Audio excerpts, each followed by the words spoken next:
Order. Jacob Collier to move the motion. Thank you, Ms Hobhouse, and it's a pleasure to serve with you in the chair. I beg to move that this House has considered E-petition 715292 relating to statutory maternity and paternity pay. And it's a privilege to open this very busy debate on behalf of the Petitions Committee, with the petition before us calling for statutory maternity and paternity pay to match the national living wage. It has attracted a great deal of public support from families who want to see Parliament look again at how we can help parents in the first months of a child's life. And I'd like to thank the petition creator, Grace Carter, and the thousands who have signed it for prompting this important discussion. The petition highlights a simple contrast that many parents experience. The national living wage is meant to ensure a basic standard of living for workers, but during maternity or paternity leave, state support falls well below that level. At present, statutory maternity pay after the first 6 weeks equates to just £4.99 per hour, compared to the national living wage of £12.21, 55% lower than the income the law itself defines as the minimum required to live on. It is hard to justify a minimum income for work, but not for caring for newborns, and families really feel that gap in their pocket. In response to this petition, the government has stated that statutory payments are designed to provide a measure of security rather than a full wage, and that any... I will. I thank the honourable member for giving way. A shocking 37% of children and young people in Greater Manchester are living in poverty, and yet maternity pay remains far below basic living standards, as you were just saying now. So does the honourable member agree that the raising statutory maternity pay to a livable wage would help tackle the crisis of child poverty in the UK and give children a better start in life? Yes, and those are some of the themes that I'm going to come on to, because we know from parents like Grace and the stories that we're going to hear throughout this debate today that the current system leaves huge gaps and is not supporting families or children in the way that we should. On that point, does my honourable friend give I will. Thank you, Mr Chair. My constituents, Stacey, Caitlin, Julia and Alison, maintain that the current rates of maternity and paternity pay are woefully inadequate. One advised me that they actually delayed having children until they were financially secure, and it's unlikely that they will consider having a second child. And therefore, does my honourable friend agree that introducing parental leave as a day one right is a welcome first step, but the review of parental leave should include a significant rise in the rates of statutory pay to at least the national living wage, and 6 weeks for dads on 100% pay, because current pay is far below basic living standards, and families in my Western Bartonshire constituency can't afford leave? Well, he's a great champion for his constituents, and lots of the issues that he notes are going to come out in the debate today, and he's right to say that the government has begun the first ever full review of paternal leave and pay, which is a serious and welcome step. On that point, would my honourable friend give way? I thank my honourable friend for giving way and for leading this debate today. Many of my constituents have written to me, including Helen, Lauren, Laura, Kaylee. And Helen asked me particularly to raise this point. When she went on maternity leave, she needed support from her partner. 1 in 4 women have a caesarean birth, and physical recovery can often take 6 weeks, yet their partner must return to work after only 2 weeks paternity pay, and that is why we need this wide-ranging review. This is heartbreaking for mothers and fathers left in a really difficult position, unable even sometimes to lift and carry their young child. Well, I know that that is the experience of many parents, and I'm sure that the government is going to look at that as part of the review that they're undertaking. Under the current arrangements, a mother or primary adopter can receive maternity pay for up to 39 weeks. For the first 6 weeks, that pay is 90% of average weekly earnings. For the following 33 weeks, it falls to a flat statutory rate or 90% of earnings, whichever is lower. Statutory paternity pay lasts for 2 weeks at the same flat rate. I'll give way to a Liberal Democrat colleague. Thank the honourable gentleman for giving way. The current support for multiple birth families is currently inadequate. Samantha from Wincanton is a mother of twins who, after giving birth, received the same statutory maternity pay as a parent of one child, despite having to pay double for the cost of essential childcare, equipment, etc., etc. So does the honourable member agree with me and recognise that the financial equality faced by parents of twins and agree that the government's forthcoming parental leave review must address that exact disparity? Well, I think she's highlighted an area that does need to be addressed, and I think one of the starkest glaring inequalities in the system is that dads who are self-employed or freelance are not eligible for anything, and I think that, that is something that the government should look at. Well, on that point, another glaring sort of missing piece, I thank my honourable friend for his important point, is as well as supporting mothers and fathers, it's so important we also support those who suffer the tragic loss of a baby. Will my honourable friend therefore join me in welcoming our government's commitment to introduce a right for workers, including those who are experiencing pregnancy loss before 24 weeks, to take time away from work to grieve? Hear, hear. Well, absolutely, and he's a real champion of his constituents in Beckenham and Penge, and I, of course, welcome as well that commitment that the government has made. Shared parental leave was designed to bring flexibility. I'll make some progress if I can. To bring flexibility, but in practice, very few families can afford to take it at the current levels. The House of Commons Library notes that only 5% of eligible fathers take it up, with most saying that they can't afford it. The United Kingdom offers one of the longest periods of maternity leave in the developed world, yet one of the lowest payment rates. And the outcome is predictable, that mothers often return to work earlier than they would like, fathers and parents take little to no time, and the unequal division of care that begins at birth shapes the patterns of earnings and progression for the years afterwards. Recent research by the University of Bath and its partners, Working Families and the Fatherhood Institute, tested the impact of a more generous and flexible leave offer for fathers. It modelled what would happen if paternity leave were extended from 2 to 6 weeks to be taken flexibly within the first year and paid at a meaningful rate. The findings were striking. Better pay produced much higher take-up by fathers, improved well-being for both parents, a closer connection of women to the workforce, and lower staff turnover for employers. When only jobs and earnings were considered, the policy still brought a net gain to the economy. When well-being and family outcomes were added, these benefits rose sharply. In every scenario, families and employers were better off when parental leave was properly paid. And these aren't just numbers. They mean families spending real time together, children getting a better start, and businesses keeping valued staff. The evidence is clear. When leave is paid at a level parents can afford, everyone benefits. I will give way. Thank the honourable friend for giving way. I've been contacted by a number of constituents who are concerned about the requirement to have worked continuously with the same employer to qualify for statutory maternity pay, so that women who change jobs shortly before pregnancy are excluded from statutory maternity pay. They miss out on 6 weeks at 90% of average weekly earnings, and instead they receive a lower maternity allowance, which is obviously creating a financial strain. It's forcing people to an early return to work and harms maternal and child well-being. I wonder if he agrees with me that this issue needs to be addressed and that we need to provide fair support for all working mothers. Yes, it does, and I do think the day one rights that the government will be introducing will be helpful in the context that he set out. And ministers have rightly said that they want to remove the barriers that discourage people from having children that they would like to have, and parental leave and pay are at the centre of that effort. If families feel that taking leave means that they can't get by or they'll delay decisions, we know that the support needs to be in place so that they can make these choices freely. And changing this system is therefore about supporting families, maternal health, and sustaining a strong economy that is built on fairness and security. I will. Thank you very much. I thank the honourable member for giving way, and I think this is a very not just valuable debate, but important one. But would he agree with me that as well as having new policies, we have to know that they are being implemented properly and fairly? And so it will be necessary to require large employers to publish their policies and their data in the same way as we have for gender pay.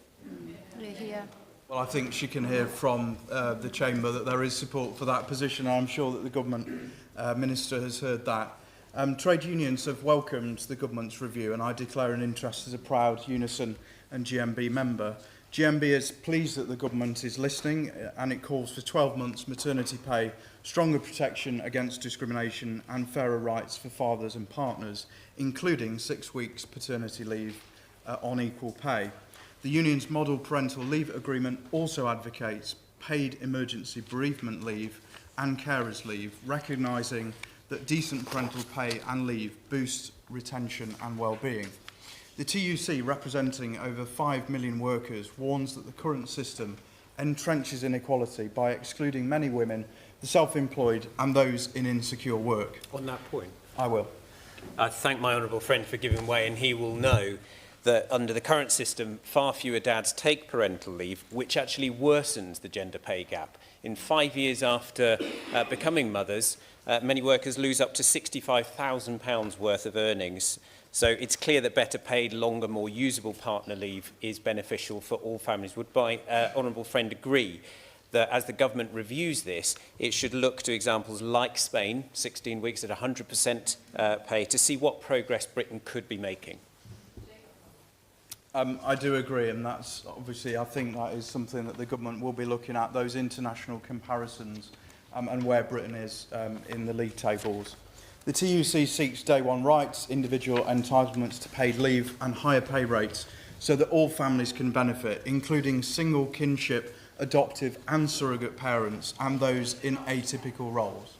I'm grateful to him. And I wonder if he agrees with me that the government's ongoing review into parental leave is an absolutely cracking opportunity for the government to fill in a gap that couldn't currently exist for those who are self-employed and seeking to grow their family by adoption, because currently they're not entitled to anything like maternity allowance or maternity or paternity pay.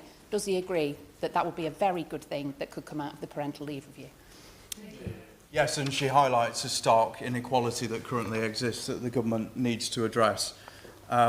Behind every statistic is a story. Pregnant Then Scrooge's recent campaign has gathered testimony from families across the UK who've faced the brutal consequences of an inadequate system at the moment. Take Laura from the West Midlands. She had to return to work just 11 weeks after giving birth because she couldn't afford the mortgage repayments on her low maternity pay. She said that she'd been overwhelmed with guilt over the limited bonding time that she had in those early months due to returning to work, and it impacted her mental health greatly. And then there's Izzy from Chester. Recovering from an emergency caesarean, she was left alone in pain, unable to feed herself and a baby. Her wound later ruptured and it became infected. She believes that this wouldn't have happened if her husband had been at home longer. Naya from London told us about the impact of the aftermath of her traumatic birth. She slept on the floor for weeks and was unable to function. She said that she couldn't barely think about how she would have coped if her husband wasn't around. And finally, one parent who wanted to remain anonymous shared a reflection that captures the long-term cost of the current system. She said, "I'm struggling to see how we can possibly have a second child because of all of this. I'm very happy, grateful and content with one, but it feels like choice is starting to be taken out of our hands." Thanks very much for giving way. Does the honourable gentleman agree with me that kinship carers, people who adopt children and foster carers, for example, should be included in any review? You can give these people, the heroes of our communities, as much time off as you want, but they need some sort of financial stability during that period. £4.99, as you mentioned before, quite simply isn't enough. Yes, and I want to pay tribute to him as a long-time campaigner on these issues, and I know that that's something that the government has heard him say and will continue to hear him say. Because we know that there's huge costs associated with this. A nursery space for an older child during this time can cost between £1,200 a month for 3 days a week, while the average mortgage is between £800 to £1,000 a month. Add in household bills, food and transport, and it becomes painfully clear how impossible it is to survive on the statutory maternity pay of £4.99 an hour. Yep. He's very articulately laid out the reason for reform of the current situation. Would he agree with me that the best way to do this would be for the government to deliver the new deal for working people in full, including reforming parental leave? Families deserve fair pay and real choice to care for their children without financial strain. Yes, I do agree with him, and also pay tribute to the work that he's done in this area as well. Every change must be responsible with public money and manageable to employers. The evidence suggests that this can be done. Changes can be phased over time so that payroll systems and budgets can adjust. However, it's crucial that this reform is not simply passed on to employers who are already facing rising costs. As the petitioner has argued, this change should be about government investment, recognising the economic and social value of supporting families, just as we do in other forms of social security. I thank the honourable gentleman for giving way. He's laying out a very powerful case for us boosting maternity and paternity pay.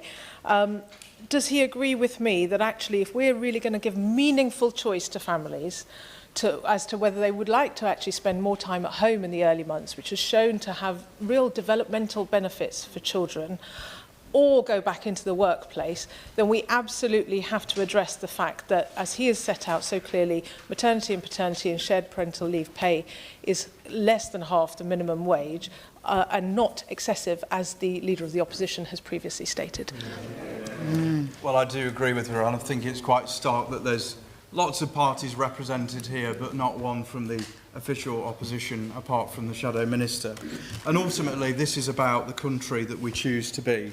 The first months of a child's life are not a private indulgence, they are a public good. When parents are able to present, children flourish, mothers recover, fathers bond, and families become the firm foundation of a stronger, healthier society. When that support is absent, we all pay the price, not immediately, but inevitably. This is not merely a question of fairness, it is a matter of foresight and basic national good. Thank him for giving way. I'm never quite sure which way to contribute in this debate. I'm married to an obs and gynae doctor. I am a triplet, and I've got an 18-month-old. And the general election was called 3 weeks after she was born. So I'm never sure which way to pivot. But actually, I want to take the macro argument, which is our birth rate as a country is 1.41 to 1.56, depending on what you look at. Actually, would he agree with me that there is a pure, very simple economic argument to making sure that our country is growing its population from the grassroots? If we fail to do that, the cost is going to be considerable in the long run. Well, absolutely, and I note that he's got a lot of experience in his own family to bring to this debate, and I wonder if his child's watching this debate here tonight. A parental leave system that works for every family, for employers and freelancers, for single parents and kinship carers alike, is not just a cost to be endured, but it is an investment for our shared future. And it's in that spirit that I look forward to the debate from honourable members here tonight. I remind members that they should bob if they wish to be called in the debate. This is a very popular debate for good reasons. I will put an informal time limit of 2 minutes. I'm intending to call the front bench at 6:58. You can sit down. And so you can make the calculations yourselves. As we get further into the debate, how much time there is at the end and how fair to be to colleagues. And please keep your interventions, if you have them, as short as possible. The question is that this House has considered E-petition 715292 relating to statutory maternity and paternity pay. I call Rachel Muskell. Thank you, Chair. It's a pleasure to see you in the Chair, and I do congratulate the Petitions Committee and all petitioners in bringing this forward. I'm going to home in on a specific issue, and that is with regard to self-employed adopters. We know the real inequality which is built into the system, where self-employed adopters are not able to access the pay or even allowances which parents can. Of course, when taking a new child into your home through adoption, there are significant challenges, and it's really important that you can build stability, attachment and security for that child. But without the resources to do that, many adopters have made the positive choice not to adopt a second child, or indeed people in the process are not able to embark further on the journey. That is denying children access to a family when we have got so many children, over 80,000 children in care at the moment, and it's absolutely vital that we change the system to ensure that we at least give those parents the same equivalence and sufficiency in their adoptee pay. And therefore, what I would ask of government is that they really do engage and listen to the work that has been done by organisations like Adoption UK and Homes for Good in looking into this issue, which has identified that whilst there are voluntary arrangements at the moment, that they're simply not working, and we need statutory arrangements for adopters. Only 90% of only 10% of adopters actually had their social workers tell them about the voluntary arrangements to be able to access resources from a local authority, which is given at discretion. In fact, we found that 34% of local authorities didn't even have 66% of authorities didn't even have a policy around how they would give that pay to adoptive parents. It's not for local authorities. We need a statutory provision in place, and I trust that the Minister will take that cause on. Welsh, sorry. Michelle Welsh. Thank you. When a child is born, the world changes, not just for the parents, but for the child, whose entire future development begins right there in those first precious moments. The period from conception to age 2, what we call the first 1001 days, is the most critical window for brain development and emotional security.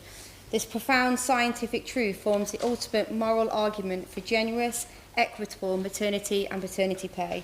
This is not a conversation about employment benefits, it's a conversation about human development, our country's future. The foundation for a child's future health, well-being and capacity to learn is laid down in those first 1001 days, and the very first days and weeks are perhaps the most vital. Why? Because this is a time when the baby's brain makes billions of connections, shaped by their environment. Their primary input they need is secure attachment, which comes from a loving, available and responsive parent. And let me be clear, as many in this room will know, those first few days, those first few weeks and those first few months are hard. They're difficult. And I'm fed up of mothers being treated as second-class citizens. For the mother, maternity pay is crucial for physical and mental recovery from childbirth, and to allow for uninterrupted bonding and establishing feeding routines, which are the cornerstones of that secure attachment. It ensures that exhaustion and financial anxiety do not hijack this delicate foundational relationship. For the father or non-birthing parent, this early time is just as essential. Their presence facilitates critical family adjustment, supports the birthing parent's recovery and enables their own essential bonding, a key factor in reducing postnatal depression for both parents. When parental pay is too low, parents are forced back to work too early. They are forced to prioritise their pay over their child's neurological and emotional development. Historically, our policies have had a clear gender bias. Maternity pay, what somewhat perhaps improving, still often sees the mother bear the financial penalty of taking long leave. Paternity pay, however, is also often a token gesture, a week or two at statutory minimum, sending a damaging message that the father's role or the birthing role partner is secondary. The moral failure has consequences. It perpetuates gender inequality. It penalises the mother's career, entrenches her as a default primary carer, and contributes directly to the gender pay gap. It limits the father's role. It effectively blocks fathers who wish to be highly involved from the start, hindering their bond with the child.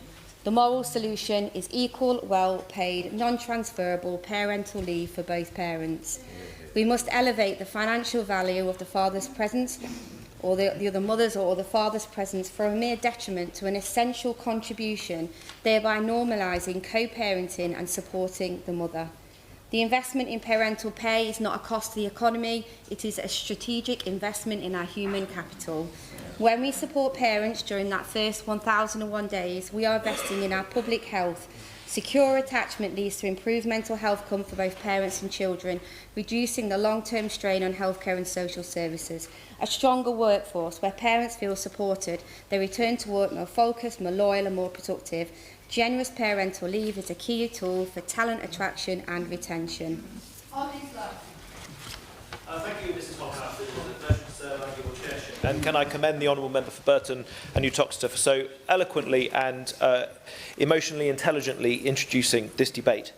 Just over a year ago, the campaign group The Dad Shift came to Parliament, and I was grilled by teachers and students from Europa School based in my Oxfordshire constituency about my support for better paternity leave and pay. They told me that at 2 weeks off, at less than half the minimum wage, the UK is amongst the worst in Europe for provision.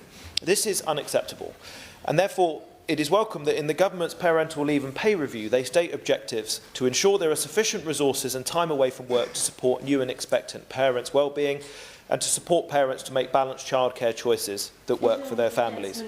I happily give way to my honourable friend. Thank you. I thank my honourable friend for giving way.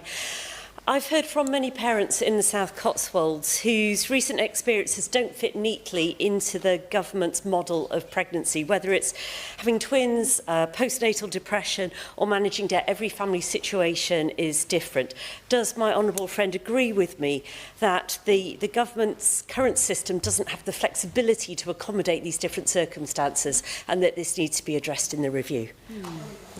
I thank my honourable friend for her intervention, and she makes the very liberal point that we should always remember that every individual and family circumstances are different, and it's important that the British state recognises that individuality rather than expecting everyone to fit into a convenient spreadsheet. In order to make some of the improvements that are needed, both the rate at which paternity pay is paid and the length of leave must be addressed. In its current form, fathers and non-birthing parents are not supported to take time off from their work because they cannot afford to do so. A large number of constituents have written to me on this topic, and I'm sure that many more who haven't had the time to even consider writing to me are deeply affected by this, as shown by the large number of signatories to this petition which has triggered this debate. And just to make some of the points that have been represented to me by my constituents. The low rates of statutory pay for both parents has huge financial implications for new parents, especially those in single-income households. Living on so little during one of the most vulnerable periods of their lives is a significant issue.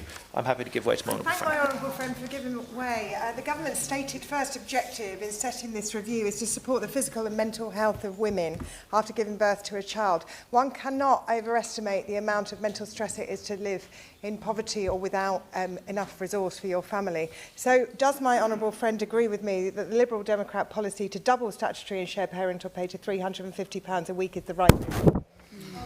I thank my honourable friend for her intervention, and that is one of many excellent Liberal Democrat measures that we would put forward for this, which my honourable friend, the member for Richmond Park, will tell us far more about, and I don't want to steal too much more of her thunder.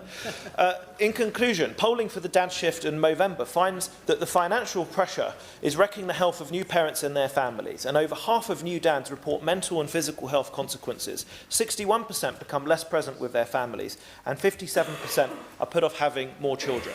So whilst we in the Liberal Democrats may not be able to go quite as far as is asked for in this E-petition, we nevertheless support a number of very significant changes, and as I say, my honourable friend, the member of Richmond Park, will say a lot more. Thank you. Paul Stella Creasy, can I remind members to please stick to the informal time limit? If you don't, I will have to make it a formal time limit. Stella Creasy. Thank you, Madam Chair. It's a pleasure to serve under the chairmanship. Thank you to Grace and to the member for Burton and Uttoxeter. I want to make a speech on behalf of every parent right now checking their bank balance, sat in the back of a dingy, soft play centre, weeping silently and looking at us and wondering and screaming, when will Parliament get it? They will understand the irony that we're having this debate in half-term. It sounds impossible when you say it out loud. We think in this country, if you have a baby, you should live on less than the national minimum wage. Of course, this petition has merit.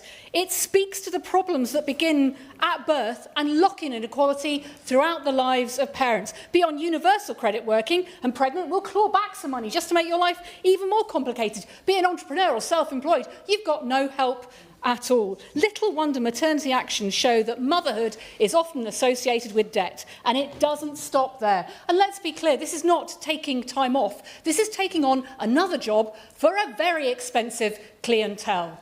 £406 a week, it's estimated it costs to look after a newborn baby. Have another one, do the maths, and realise why this place has to up its game.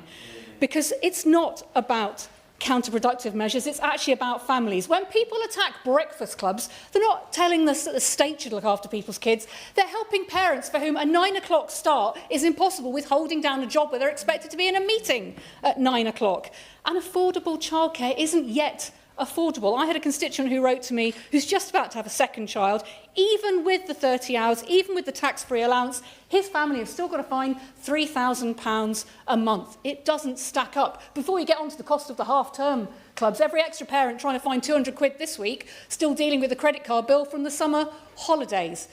And above all, the way we do it locks in inequality for mums because they get written off by the motherhood penalty because they get lumbered with the childcare, and it locks out dads from being able to play the roles and the second parents that they want to roll. We haven't got time to talk about the issues around single parents, children with special educational needs, disabled parents.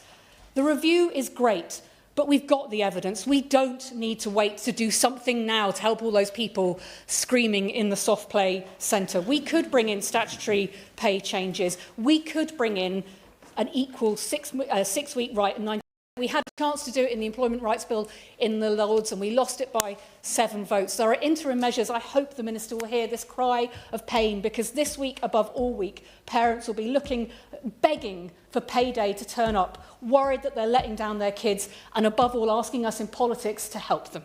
Thank you. Before I call Jim Shannon, he will still have his 2 minutes, and then I have a formal time limit of 90 seconds. Okay? Jim Shannon. Madam Chair, you're very kind. Thank you very much. Pleasure to serve under your chairship. I congratulate the Honourable Gentleman for Burton and Oxford for setting the scene. This affects every single constituency in the United Kingdom. When the babies are born, it's a time of beauty, learning to navigate your wee family. That sounds so precious. Indeed, it is precious. However, reality is such that when you cocoon your baby, the bills need to be paid at a time when you're outlaying more money than you ever had. You're buying nappies, new clothes, the pram, the crib, the car seats. You're back a substantial amount. Whilst it may seem that mum and dad to be on 90% for the first number of weeks is okay, the fact is that there's pressure. What about the mortgage? What about the rent obligation? What about the car insurance? What about the car payments? They'll still be made in time. Little wonder that the 2025 Maternity Action survey revealed that some 90% of respondents worried about money during their maternity leave. The financial strain has a significant negative impact on women's mental well-being. And indeed, a Unison survey of 2025 found that 57% of respondents felt pressure to return to work earlier than they would have liked. Some mums are told the most important time of their lives are those early years with baby, and yet there can be no doubt that our mums are under financial strain right from the outset. That does worry me. Mum guilt, it's a real thing. It's not something just people talk about. It's not a thing in a paper or a motto, you see. It's real. They're not letting their child down. I put underlined, and Northern Ireland DUP have recognised the need for childcare, and the scheme that they've brought on has been very successful. I'm sure the Minister is aware of that, and it does give some help at the time that it's needed. 12 weeks of severely reduced pay will not enable mum to get baby into their own wee routine and ensure that mum's physical and emotional health is back on the level to return to work. So I urge Government and the Minister to work on this issue, recognising that stable homes cannot exist with parents with newborns wondering whether to turn the heat on or just have vegetable soup for the 4th meal in a row. This shouldn't be the case. Let's change it and allow the families the time they need to bond. Thank you. Second time. Thank you, Chair. There is certain irony that last year I was given a minute in this chamber to speak about the inadequacy of paternity leave, and this year I've been given 90 seconds. But 2 years ago today, I was beginning my journey as a first-time parent, which means it's about 2 years since I last had a good night's sleep. But if the Minister would like to give my little boy a birthday present today on his 2nd birthday, then he could extend parental leave and paternity leave in particular, so that if he chooses to have children in future, he can have some time with with his child, because it is simply not right that fathers only receive 2 weeks statutory leave. It denies fathers a chance to bond with their children and perpetuates the outdated stereotype that women are expected to be the primary caregiver. And importantly, the way women give birth in this country has changed, and around 40% of all births in England are now carried out by caesarean section, with a recovery time of up to 6 weeks. Why is a father expected to return to work, leaving his partner with a newborn baby when they are still recovering from major surgery, unable to drive or even lift their child safely? We should be encouraging fathers to spend time at home with their partner. Now, I was proud to sit on the Employment Rights Bill Committee earlier this year to play my role in extending paternity leave rights to more dads in my constituency, but we must go further. As a country, we're getting older. We need more people to have children. So will the Minister confirm today that the review of parental leave and pay will at the very least consider increasing statutory paternity leave to 6 weeks, will commit to reforming shared parental leave so it's more attractive to parents, and will deliver on our manifesto pledge to give every child in Gloucester the very best start in life? Thank you. Anne Davis. Under your chairmanship, the UK's statutory paternity leave offer is one of the least generous and the lowest in Europe at £187 per week. In fact, the TUC reports that half the families struggle financially when a parent takes paternity leave, as does pregnant then screwed. Research again showed that 70% of fathers did not take their leave simply due to the cost. And of course, the statutory maternity pay is also provided at the same rate after the first 6 weeks, an amount which is significantly less than the national living wage of around £488 a week. And if you're self-employed and a man, then you get nothing. So my constituent Tamara Morris currently is preparing to go off on maternity leave, and the amount Tamara expects to receive will not even cover her half of the household bills, and she's really worried on how her family are going to cope. The UK government could have rectified this during the Employment Rights Bill, and I pay respect to my Plaid Cymru colleague, the Baroness Smith of Llanfaes, for her efforts in the other place for pushing to increase the rate of statutory parental pay. If child poverty is really a priority for this government, then they must consider the impact of poor parental pay on the first few months of a child's life. And I call on the UK government to address the issues we've set out today to finally put them right. Francis. Thank you. It's a pleasure to serve on the chairmanship. My honourable friend from Burton and Choxter for his introduction. I know from my mailbag the importance of statutory maternity and paternity pay across Bexley and Crayford. And my constituents have pointed out to me that the evidence shows the current situation with both leave and pay for new parents is bad for everyone, for mums, dads, kids and society as a whole. I'll briefly say again what I said last year. I accept we've moved forward since my twins were born 12 years ago, but my experience of my children being born 9 weeks early, of my wife having a C-section, of one of my children being diagnosed with cerebral palsy at 12 days old, and me working through the whole 6 weeks of them being in special care because I wasn't entitled to a day of paternity care pay, continues to live with me, and it's why we have seen that benefit in neonatal care and some benefit in paternity pay, but we must continue to battle for better rights for parents. 1 in 3 dads don't take that paternity leave because they can't afford to, and the system's complicated and we don't always give people the support they need, and we must modernise to deliver for today's families. And we know from mothers that a survey undertaken by Maternity Action has shown that of 1,000 new mothers, the majority have had to resort to credit cards or loans to finance their maternity leave. And others have said, over half have said they've had to return to work early as it's impossible to support themselves and their new baby. It's therefore vital we ensure that new mothers have access to support they need. They should all be supported to focus on their own well-being and their baby's health, both during pregnancy and after birth.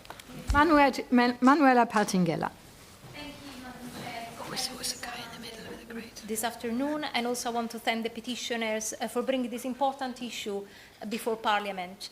Having a baby should never be what pushes a family into financial hardship.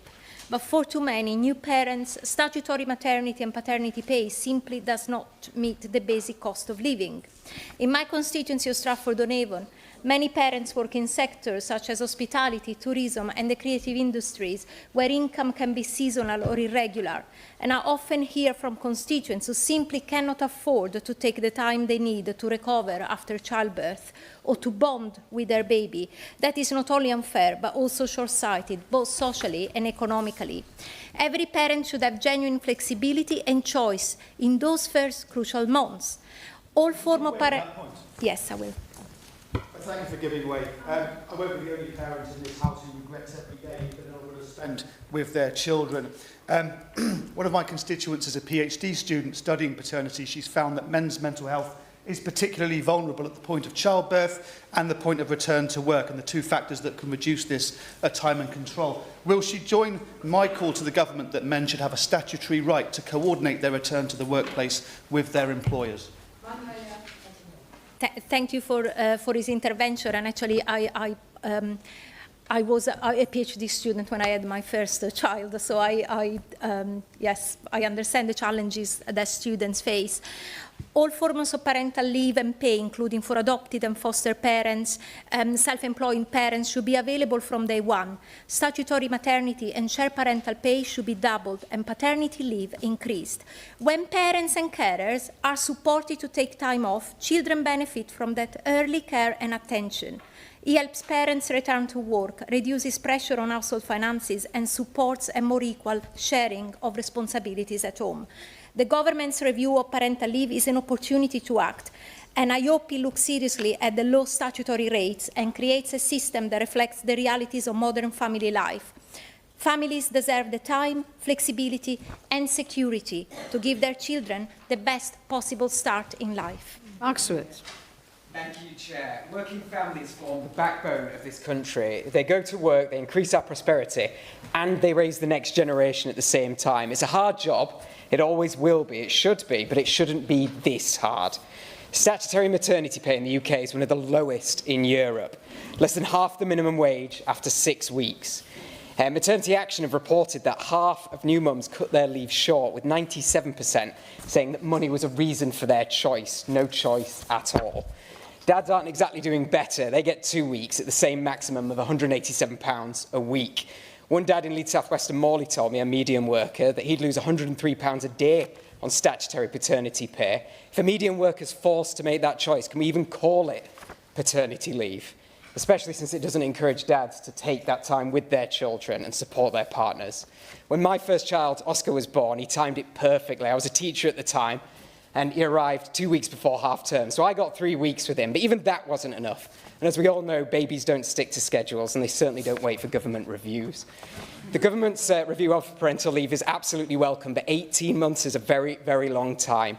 The government can already consider Maternity Action's report, which asks for maternity and paternity pay to be increased in line with the living wage. They could also speak to the Dad Shift, who've proposed increasing the length of paternity leave. They could speak with our trade union friends too, but whoever they speak to, it's clear to me and to everyone here, families need proper paternity and maternity pay, and they need it now. Amanda Martin. Thank you, Chair. I want to congratulate all new parents, especially the arrival of baby Kai Belly to my cousin Jake and Shannon last week. A reminder of the joy that new life brings and the responsibility we have to support families at this crucial time. This is not just about numbers, it's about real families. One Portsmouth father told me he went back to work in bits and feeling useless 3 days after his son was born. His partner had undergone an emergency caesarean and could barely move, but he couldn't afford to lose another week's pay.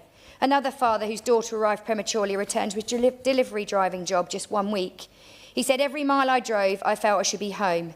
These are not isolated stories. They reflect what parents across the country are facing. And when fathers cannot afford to take leave, the burden falls entirely on mothers. And I've spoken to new mums recovering from major surgery, alone while caring for newborns and often other kids. The toll on their mental and physical health is profound. This is also a workplace safety issue. I heard from tradespeople who supported my tool theft campaign, returning to work on almost no sleep, operating heavy machinery and driving long distances and putting themselves at risk. One plainly told me, "I was in danger to myself, but I could not afford to stop." The petitioners are not asking for special treatment, they're asking for fairness, for statutory maternity and paternity pay to at least match the national living wage, for 6 weeks of ring-fence paternity leave, and for self-employed parents to be included. The status quo is failing. This is about fairness, it's about family, and it's about the kind of country that we want to be. Dr. Scott Arthur. Thank you, Chair, and thank you to the member for Burton and you, Doctor, for introducing this debate. Being a parent is the hardest job in the world, and I do believe the state has a duty to make it easier. With just 90 seconds, though, I want to focus on just one case study. Blanche is a fantastic mum who lives in Edinburgh South West. She's self-employed. So she found herself in an even more precarious position when she had a child. She works for herself. She was only entitled to a statutory allowance, a flat £187 per week, with no 6 weeks cushion, unlike the statutory maternity pay situation. As a result, she had to work right up until the morning she went into labour at 41 weeks, and then return to work almost instantly after using up her keep in touch days. To quote her directly, and I will warn members, this is perhaps a bit graphic, it was a shock to the system. Her body was sore, her breasts were leaking, and she was still bleeding, and she had to do work in this condition. And she highlights, along with the physical and logistical difficulties, she also felt stigmatised by medical staff and other parents who judged her for leaving her child to return to work so early, without understanding she was forced to do so by her financial situation. I spoke to the weekend, and she does plan to have another child. She's a fantastic mum, and I'm sure we all wish her well. But she hopes by then, Minister, that things will have changed. I know we can't do this overnight, but hopefully you can signal the start of a transition. Thank you. I shouldn't have said you.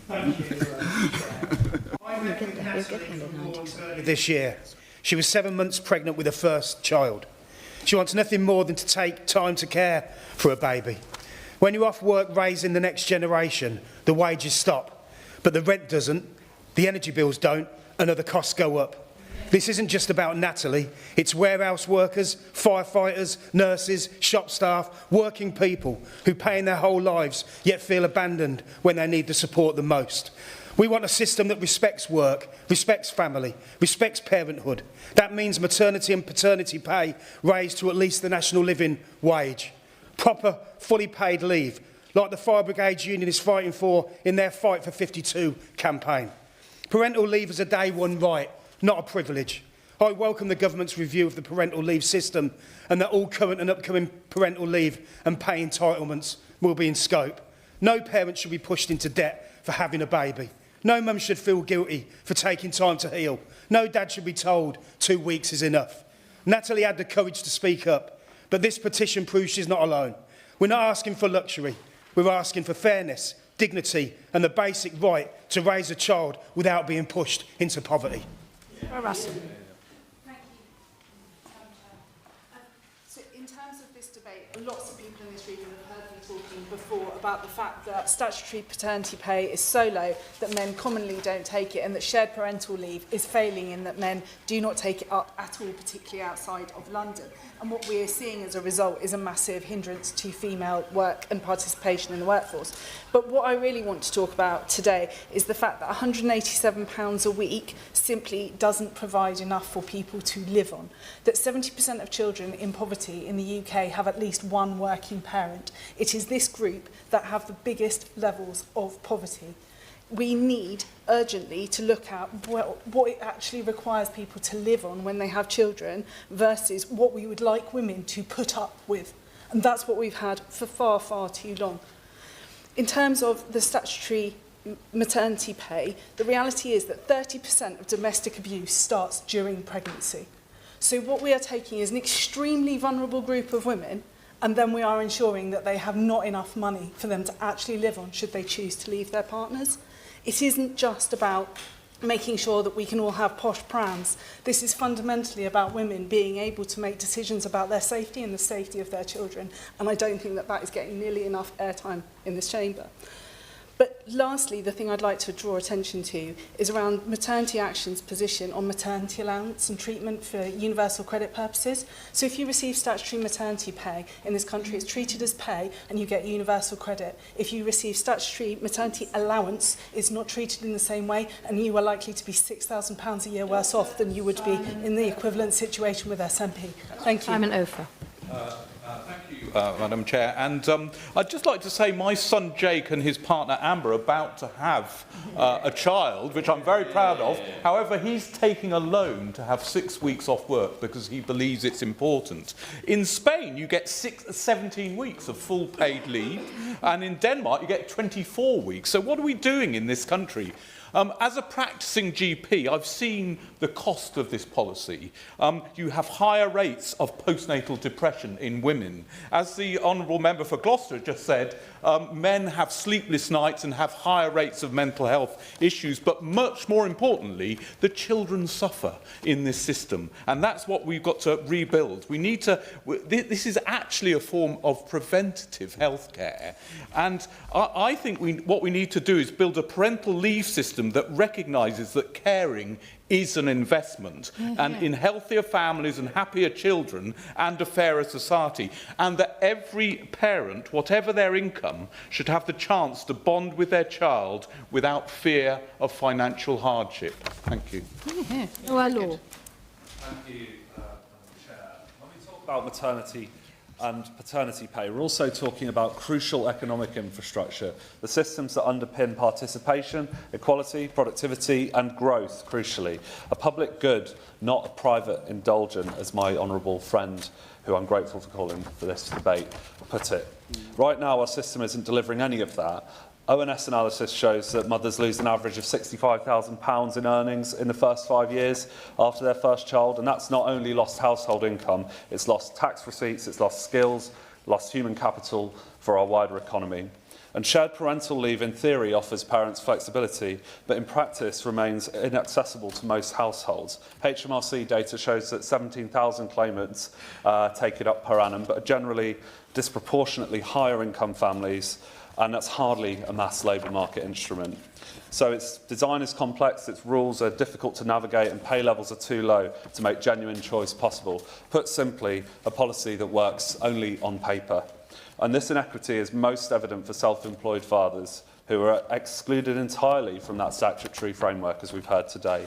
A self-employed mother can claim maternity allowance, yet no equivalent exists for fathers. And the evidence is clear. When fathers can afford to take that leave, mothers are better able to sustain labour market participation, the family income rises, the exchequer gains through productivity and tax receipts. Thank you, Chair. I welcome the government's full review of parental leave, which is in line with our promise to make work pay and will reshape the vital support which new parents are offered in Britain so that it can effectively and compassionately align with the changing demands of our modern world. And it's vitally important that this review is also looking at the support provided to bereaved parents, because it cannot be right that when mothers and fathers are facing the greatest tragedy that can affect any of us, the loss of a child, there are barriers to basic support. But I do think that there is more we can do to support families at the point that their child is first diagnosed with a serious condition. I recently met a constituent, Stephen, at a street surgery in Birch Hill, and we spoke about the challenges his family faced when supporting their daughter through her cancer treatment journey. Beyond the unimaginable emotional toll of caring for his daughter Edie, Stephen spoke to me about the often overlooked practical difficulties which arose for his family. He told me about how the cost of fuel, hospital parking and food quickly pushed his family into debt. That's why Stephen is backing calls for Hughes Law, which would allow the parents of critically ill children undergoing treatment, job protection and entitlement to statutory paid leave for from the first day of their child's diagnosis. Hughes Law is, of course, named after Hugh Mene-Davis, the 6-year-old son of Kerry and Francis Mene-Davis. The honourable gentleman give way. Of course. I would like to add my voice to your call for Hughes Law and also ask you, was Edie okay?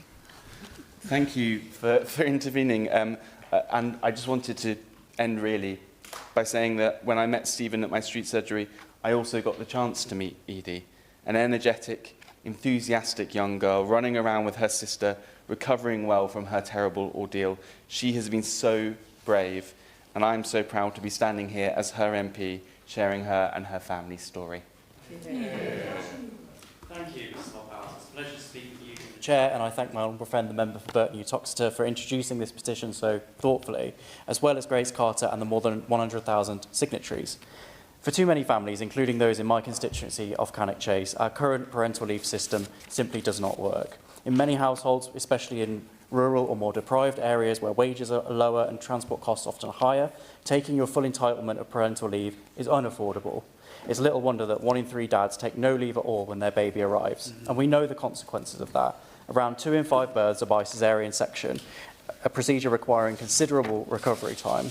In a constituency like mine, that can mean being stuck at home without the support of family, friends or a partner. Those early weeks can be isolating, and that's before you add in the exhaustion and recovery from major surgery. That is the value of paternity leave to new mums. On pay, we know that so many young people are putting off starting a family because of the sheer cost of parenthood. When I speak to people my age, many women feel that returning to work must be done even before the point where their 9 months of maternity pay comes to an end.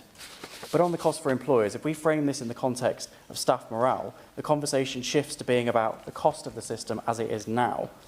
What is it doing to fathers' mental health and productivity at work when they're not able to take time off with their children?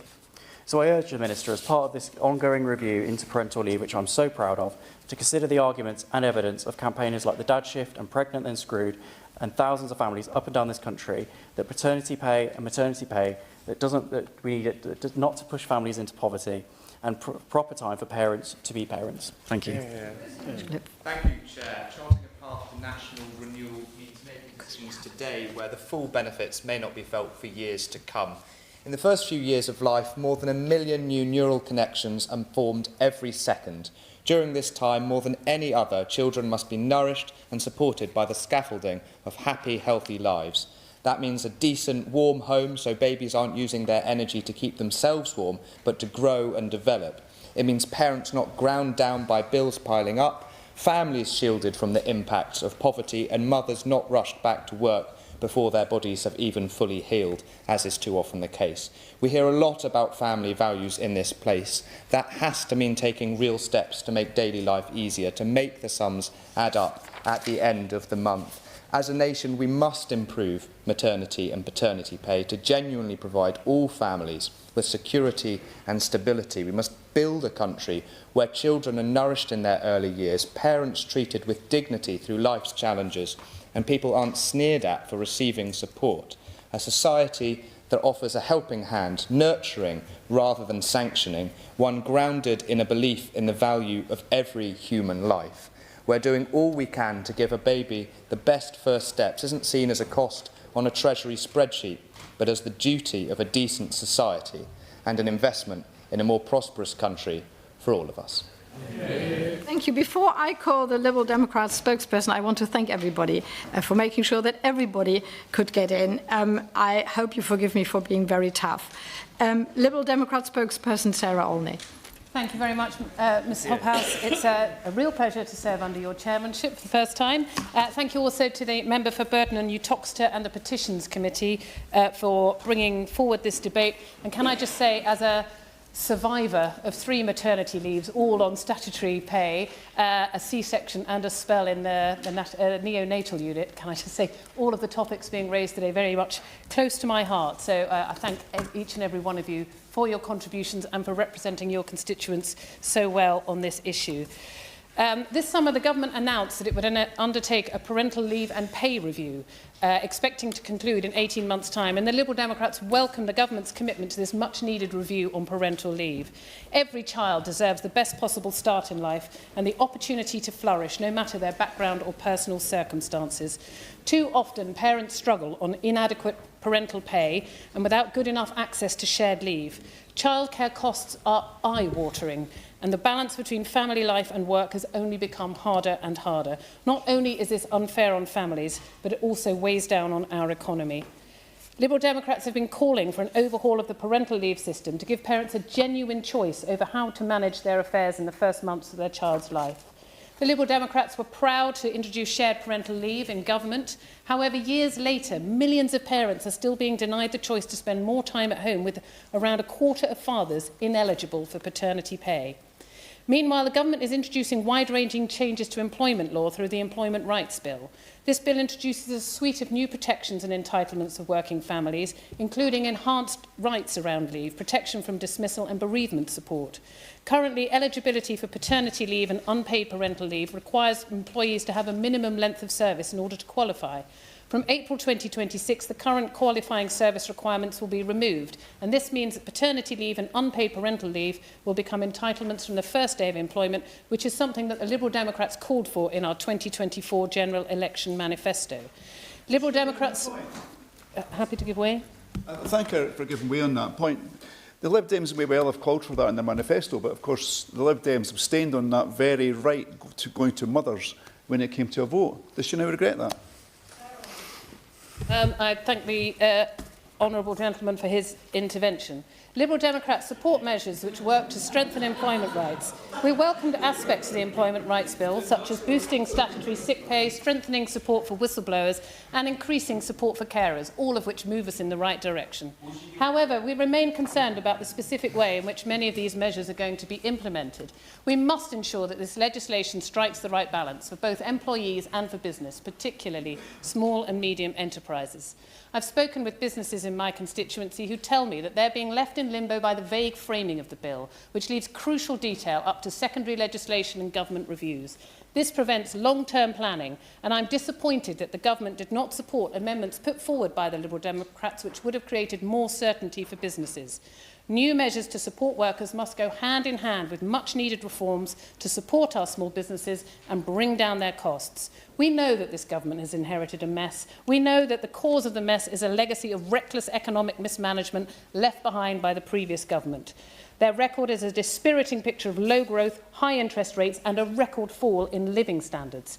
But it is disappointing that the current government has taken decisions which have compounded many of these challenges for communities, businesses and individual families while presiding over very tight public finances and a stagnant economy. And that's why we urge the government to put in place a range of measures that will bring down business costs, unleash the power of our SMEs and power economic growth. Measures like scrapping the unfair national insurance rise, fixing the broken business rate system, bringing down the cost of energy by decoupling electricity and gas prices, and finally repairing the economic damage caused by the previous government's shambolic Brexit deal by cutting red tape and negotiating a new bespoke UK-EU customs union. These actions can breathe new life into our economy and our small businesses and will go a very long way in facilitating improvements to parental leave and pay. In our 2024 general election manifesto, we called for statutory maternity and shared parental pay to rise to £350 a week, increasing paternity pay to 90% of earnings with a cap for high earners, as well as introducing an extra use it or lose it month for fathers and partners, paid at 90% of earnings, again with a cap for high earners. These policies would not only benefit families but can also benefit businesses and the economy by encouraging workforce participation and making it easier for people to advance their career while starting a family. We hope that the government will look at these proposals closely while introducing a robust plan to cut business costs, boost growth and empower our SMEs. More broadly, I urge the government to look into the prevalent inequality in caring responsibility, and I ask what steps they're taking to support millions of family and kinship carers who have no paid leave at all. I also ask if they will commission a similar review into provision for unpaid carers and make carers leave paid. Thank you very much, Ms Hobhouse. Shadow Minister Rebecca Smith. Thank you, Mrs Hobhouse. It's a pleasure to serve under your chairmanship this afternoon. And I want to thank the Honourable Member for Burton and Uttoxeter for so competently bringing this debate forward, for his excellent speech and for all the other contributions in the chamber this afternoon. I was particularly struck, this isn't in my speech but I'm going to mention it anyway, by the comments made by the Honourable Member for Bracknell around Hughes law and the need for further work on bereavement support, and that led me to be reminded of one of my constituents who's called Clara Gilly, who has a very unusual brain cancer that came on, and the real life issues that I was having to deal with as her local MP were effectively the travel costs to Bristol. When you've got a constituency in Devon, that's a very long way to go, and then the costs of adaptation, and I do recognise the calls for that and hope that the Minister will have heard that in terms of how we can help those parents whose children are sick and unwell and the costs that adds to them, because I've seen it very first hand, and there are, I'm sure, lots of other constituencies that would have a similar issue to that. So, Conservatives are proud to be the party that champions family life. We recognise that strong families are the bedrock of a healthy society, something else that has come out this afternoon.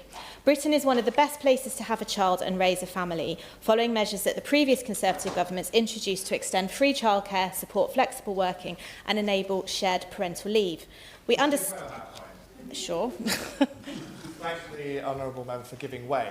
As she's so proud of championing the record of her party, will she stand by the Leader of the Opposition's comments that paternity pay is excessive, and the donor to the Leader of the Opposition, Luke Johnson, who told the Bill Committee that I sat on that the worst thing about the Employment Rights Bill is extending paternity rights further? Well, in terms of what the Leader of the Opposition said, I'm actually not 100% sure of the quote that is being said, so I'm not actually going to comment on that. I think it was taken quite significantly out of context, and in terms of the Bill Committee, I'm going to continue saying it. Look, at the end of the day, I'm the one here speaking this afternoon, so I'm at least interested in this debate. So let's keep talking, okay? So, we understand the challenges facing families, which is why we updated the system to enable greater flexibility in how parental leave is taken. We wanted to ensure that parents are supported to spending the precious first few weeks and months bonding with their newborn, promoting healthy attachment, which will set their child up for a successful future. I'm going to keep making some progress, if I may. We introduced the biggest, it's not because I don't want to take it, it's that actually I'm on a time limit. So we introduced the biggest expansion in childcare in England's history. It's heartening to see that Labour have continued our rollout despite their criticisms at the time. We backed new legislation to provide additional paid leave to parents whose baby requires neonatal care, allowing parents to spend more time with their baby in hospital instead of worrying about returning to work or having to take unpaid leave. We strengthened protections for pregnant women and new parents against redundancy, removing workplace discrimination and improving job security. We introduced shared parental leave for new parents, allowing parents to share up to 50 weeks of leave and up to 37 weeks of pay after the birth or adoption of a child. However, it is understandable that more needs to be done to encourage the uptake of shared parental leave. We know that among fathers who did not take shared parental leave, 45% were not even aware that it existed, according to a 2023 review under the previous government. Awareness is particularly lacking among smaller businesses, where 94% of managers in workplaces with 250 or more employees were aware of this position. It drops to 71% in workplaces with fewer than 50 employees. So importantly, our government brought statutory adoption leave and pay into line with statutory parental leave, ensuring that adoptive parents had the same rights as birth parents. Adoptive parents also became eligible to paid time off for up to 5 adoption appointments, something that I personally think is entirely welcome. I'm going to keep going because I have got quite a lot to say. This rightly honours the contributions of parents who open their heart and home to children in need of a loving family, with 4,500 people claiming statutory adoption pay in 2024-25. In England alone, there are 2,940 children waiting for adoption as of September this year, so statutory adoption leave and pay is vital for increasing the number of adoptive parents. As the Honourable Member for Hazel Grove has noted previously, we need to do more to support adoptive parents who are self-employed, and that has come up loud and clear this afternoon. As things stand, statutory guidance allows local authorities to make discretionary means-tested payment equivalent to statutory adoption pay. However, as we heard from the Honourable Member for York Central earlier, the charity Home for Good discovered that 34% of local authorities have no policy in place for these payments, and worse still, 90% of self-employed adopters are not informed about these discretionary payments by their social worker, according to a 2022 survey by the APPG on adoption and permanence. Of course, we acknowledge the calls to go further with parental leave, and I'm sure that the Minister has also heard the pleas to include kinship carers in this review too. We will scrutinise the Government's review into parental leave, which they launched in July this year, to ensure that it strikes an appropriate balance between supporting families and backing businesses. Now, it is worth noting that the UK's parental leave policies rank comparatively well against countries around the world. The UK offers the 4th longest statutory maternity leave in the world, topped only by Estonia, Croatia and Bulgaria. The UK ranks 13th globally for length of statutory paternity leave. 30 countries globally have no statutory paternity leave at all. However, there is a fine balance between supporting parents to spend precious time with their child and protecting businesses from burdensome regulations. In our current economic climate, I believe that increasing statutory maternity and paternity pay would be counterproductive to businesses, especially SMEs, at a time when Labour is already saddling them with extra costs. Small business owners are facing enormous pressure. 17,000 high street businesses are expected to close this year alone, and retail businesses in my own constituency are telling me that they are now facing a doubling of their business rates. The Government's Employment Rights Bill as a whole is projected to cost businesses up to £4.5 billion annually and could increase the number of strikes to 53%. So increased parental pay will be of no help at all if you have lost your job in the first place. So within this context, it is our views that significant increases in statutory maternity and paternity pay are simply unaffordable for businesses or the public sector right now. It is also not clear how the state itself would afford this change either, and I'm sure that's something that the Minister will address later. We need to protect jobs for the long term. A stable household income is one of the most important factors in ensuring healthy, happy children who will grow into bold and ambitious adults. The government's Employment Rights Bill stifles our small businesses when they are already gasping for oxygen. It overreaches, snatching choice out of the hand of business owners who are best placed to balance the interests of their staff members with the viability of their business overall. When practical and affordable, many businesses already offer enhanced maternity and paternity pay in order to retain talent, something that has been stressed this afternoon. A survey of 460 organisations by Brightmind in June 2024 found that 75% of private sector organisations and 97% of public sector organisations already offer enhanced maternity pay. So any changes to statutory maternity and paternity pay must be done after consulting with businesses. We must avoid saddling them with yet more unaffordable costs at a time when they are facing immense pressure. Flourishing businesses provide stable income for families, leading to a strong economy and a brighter future for the next generation. The Conservative record demonstrates our support for parents and families, but this must be done sustainably in a way that backs businesses rather than stifling them. I now call the Minister, Andrew Weston. Thank you, Ms Hobhouse. It is a pleasure to serve under your chairship and to speak on an issue close to so many people's hearts as the response to this petition shows. For clarity, I speak for the government this afternoon, but after the previous contribution, I think it's important that I set out that this is a matter of importance to all ministers in the government. I want to begin by thanking all of the members who have taken part in this hugely important debate, particularly my honourable friend, the member for Burton and Uttoxeter, who so eloquently set out the various issues facing new parents on behalf of the Petitions Committee. We heard a number of excellent and thoughtful contributions, and I had intended to attempt to run through all of them and respond individually, but what was most striking about this debate, until perhaps the closing contributions, is the significant unity in the room and the fact that members have come together cross-party to speak with one voice. This shows why the review that the government is undertaking is so important, because the myriad of issues that new parents face, health, financial, time with their children, etc., is so complex, and the need for change is not lost on either myself or the government more widely. I do just want to pick up on a handful of the contributions that were made, and how could I not begin, Ms Hobhouse, with the honourable member for Gloucester. I'm afraid I'm not going to give his son a birthday present today, but please do send my very, very best wishes and congratulations to him too.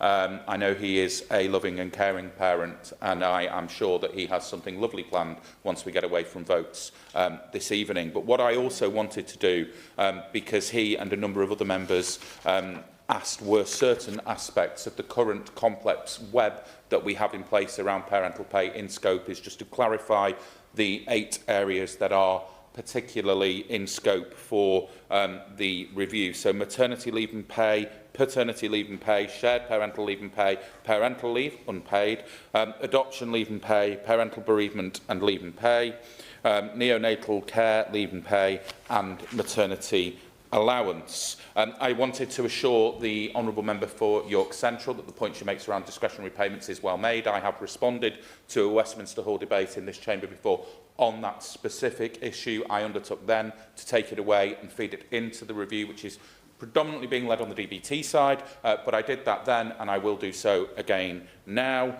I wanted to specifically recognise the contribution of my honourable friend from Sherwood Forest, who is a champion on maternity and maternity rights, and she is entirely right to set out the importance of those first few weeks, months and years up to those 1,001 days. But finally, also to recognise the challenge set down by my honourable friend from Walthamstow, but also say at the outset that I will be disappointing members, because I will be pointing to the importance of the review and allowing that to run its course. And the reason that I do so is because what we are looking at here, and the opposition spokesperson set out the many changes just made by her government, is an incredibly complex web of support that has evolved since way back in 1948, with significant changes since then. We have, in effect, one chance to get this right. We've waited a long time for this review. We want to take the time not only to undertake the call for evidence, which we have already done, but also to consult with trade unions, employers, of course, parents and families, and then to have a public consultation. But I'll give way to my honourable friend. I thank him again, anyway, and I agree with him that there's a complexity here that we have to deal with. I just wonder if he could update us on what his department's view is on the Women and Equality Select Committee report that did take evidence, look specifically at this point about parental leave and about 6 weeks at 90% of pay. Nobody's suggesting we can do everything overnight, but there are some things we could do now as a holding measure to start the changes that everybody wants to see, because we certainly on this side, I think over there, recognise the benefits to the economy and the country doing it. So the Women and Equalities Committee does offer perhaps an interim way forward. And is indeed one of a number of important pieces of work that are feeding into the review. And she does tempt me to promise that we will go further immediately. I'm not able to do that today for the reason that I've set out around wanting to get the review right and take the time to bring forward any changes that we do and any recommendations and the pathway to change in a measured way. But if I just make some, I will, and then after which I hope members will accept that I need to make some progress. Thank you. I'm sure everybody recognises how important it is to do it once and do it right. Is he able to commit to legislating on this in this Parliament? I think we'd need to see what came out of the review, but what we are committing to is to set out a roadmap to change as a result of the review. I understand the point that he is making, and I will take that back and feed in his desire and indeed that of other members for as swift action as possible on this. So just in general, some opening comments, having spent several minutes prior to coming to this, just to say that I do appreciate that parental leave and pay are vital to new mums and dads. It gives them the space to spend time together as a new family.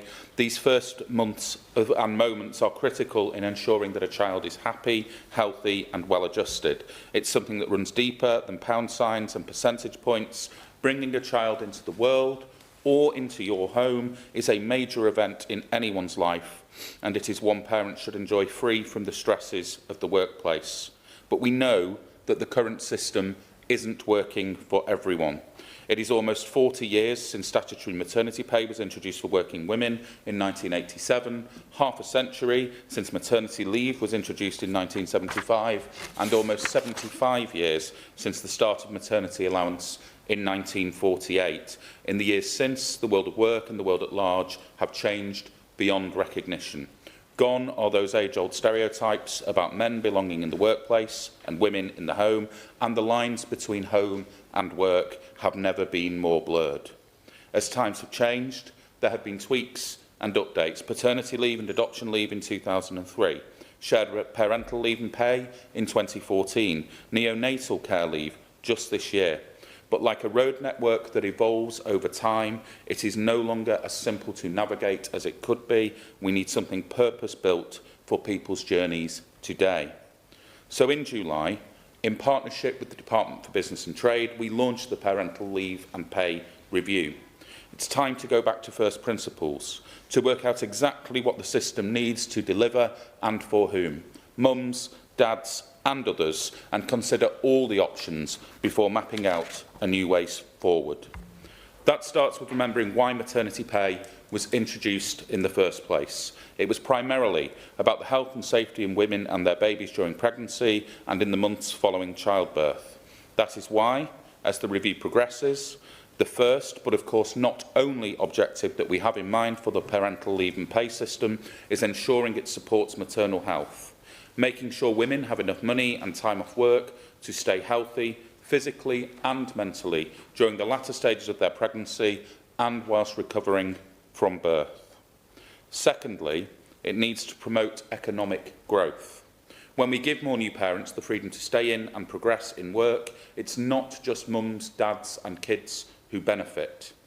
Employers, too, will benefit from keeping parents' skills and experience.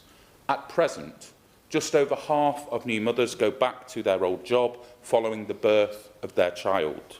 We want to build a system in which every mother who wants to feels supported if they make this choice. New figures show that 5 years after a first birth, the average mother's earnings will have dropped by more than £1,000 a month. Mothers deserve better. Our third objective is to help children to get the best start in life, again, by giving new parents the resources and space to give the care and attention their new arrivals need. And fourth, it needs to support parents' childcare choices so they can balance care and work in a way that works for them, enabling co-parenting and reflecting the realities of modern work. Ultimately, we want a system that's fairer and easier to use and that works better for parents and employers. I will, yeah. I'm really grateful for the speech my honourable friend is making, but will he ensure that there is a matrix over the government's objective which measures inequality in family life and ensures that we close that inequality gap so parents with the greatest deprivation benefit the most from the policy? I thank my honourable friend for her intervention. That is one of many really, I think, useful suggestions that have been made today that I will undertake to take away and feed in to the review for consideration. But if I return to what I was saying about the requirement for a fairer system, we shouldn't pretend that there will be easy answers as we go through this work. Some difficult balances will need to be struck. The benefits of allowing parents flexibility must be weighed against the direct costs to employers and the public purse. This petition asks us to increase the rate of statutory maternity and paternity pay to match the national living wage. We should note that maternity pay has never been intended to fully replace a mother's earnings, and any moves in that direction should not be made lightly. The costs of statutory parental pay are largely paid by the taxpayer, with employers able to reclaim at least 92% of the cost from HMRC. I will, yeah. Thank the member for giving way. I've raised many times in this chamber about the inequality of paternity rights where it comes to unfair dismissal, and that wouldn't cost the taxpayer or businesses anything, because it's a protection that is already felt by those who take shared parental leave, those who take maternity leave and those who take adoptive leave. Would he consider taking that back to the review as well, because paternity isn't one of the things he mentioned when he was doing his overview about the purposes of the review, but I think we all in this chamber agree how important it is that dads feel that they can take time off, especially where they're eligible. My honourable friend is absolutely right, and if I did not do that, it's because I was trying to respond and it was an oversight on my part. It is incredibly important, and I will ensure that that is fed in as well. Returning to the question of the specific ask here around the matching with the national living wage, the government currently spends around £3 billion a year on statutory maternity pay and maternity allowance alone. This petition asks to more than double the rate of maternity and paternity pay. In fact, it seeks a 144% increase. That would be far from a trivial expense in a time of difficult fiscal choices. I'm not saying that that won't happen at this point in time. I don't know. We need to go through the process of the review, but we have to take time to carefully consider these questions, given the significant financial implications, before any decisions are made. I want to, cognizant of the time, just skip forward slightly and just remind members that maternity and paternity leave are also just one part of the wider picture when it comes to financial support for parents. Maternity allowance is available for self-employed women and employed women who don't already qualify for statutory maternity pay. Child benefit is available from the date of the child's birth, and the Sure Start maternity grant offers a £500 lump sum payment to mothers receiving one of a range of qualifying benefits. I will give way to my honourable friend. I will then take one more, but then I really do need to move. the interrelationship between the point I made earlier about maternity allowance and the £500 Sure Start thing is a problem, because actually if you're self-employed you're not eligible for that. Absolutely agree. It's one of the things that I want to see captured in the review. There are a particular range of issues specific to self-employed people. We've heard it in the context of adoption. This is another example. She is entirely right to champion the rights of self-employed people in this space. I will give way to my honourable friend, and then I really will move on. As several colleagues have mentioned Hughes Law here today, and as the Member of Parliament for Hughes' parents, Kerry and Francis, could I just take this opportunity to welcome the fact the government has committed to a consultation on the introduction of Hughes Law, and through him, and urge him to go to his ministerial colleagues to see whether we can get Hughes Law in the next King's Speech and get that delivered for families that desperately need support. Can I thank my honourable friend for his intervention? That is precisely the reason why I gave way, because I expected that that would be the issue that he would be raising, given that it pertains to constituents of his. Again, I just want to say this is probably the most powerful debate that I have attended in Westminster Hall. All of the points that have been raised with me today, I will make sure are fed back, but this is a particularly important issue, not just to him and to his constituents, but more widely, and I will certainly ensure that that happens too. But moving on and moving through a child's life, starting from this year, working parents, including those on maternity, paternity, adoption or shared parental leave, can now claim up to 30 hours of free childcare for children between the ages of 9 months and 4 years. Tax-free childcare can also help parents to save up to £2,000 a year on the cost of childminders, play schemes, after-school clubs, nurseries and nannies. All infant pupils in government-funded schools are eligible for free school meals, as are older children whose parents receive certain benefits. And of course, our Child Poverty Task Force has been looking at what else we can do to drive down family costs, raise family incomes and give every child the best start in life. Our strategy will be published later in the year. And work will be at the heart of our approach, because good work is vital to achieve lasting change and to our central mission of growth. That's why, as a key part of our plan to make work pay, our review of parental leave and pay is so important, and it will build on the progress that we are already making through our work to tackle low pay, poor working conditions and poor job security, breaking down barriers for parents so we can raise living standards and so that they can raise the next generation. Jacob Collier to wind up. Thank you, Ms Hobhouse. And can I first of all start by wishing a very happy birthday to my honourable friend for Gloucester's son William on his 2nd birthday. And perhaps he's at a soft play centre in Walthamstow. I'm not quite sure. And can I also thank honourable members for sharing their experiences and those of their constituents too. I think it very powerfully showed the need to have change in this area, and also thank the Minister for setting out the criteria of the review. And I know that he is somebody that cares passionately about these issues as well, because despite what the opposition spokesperson said, there is a real need for change, as we've heard throughout this debate today. The government's parental review does represent the very first of its kind and shows that the Minister and Department is willing to listen, but that review must lead to real action with clear milestones for reform so that we don't see millions of families fall into poverty.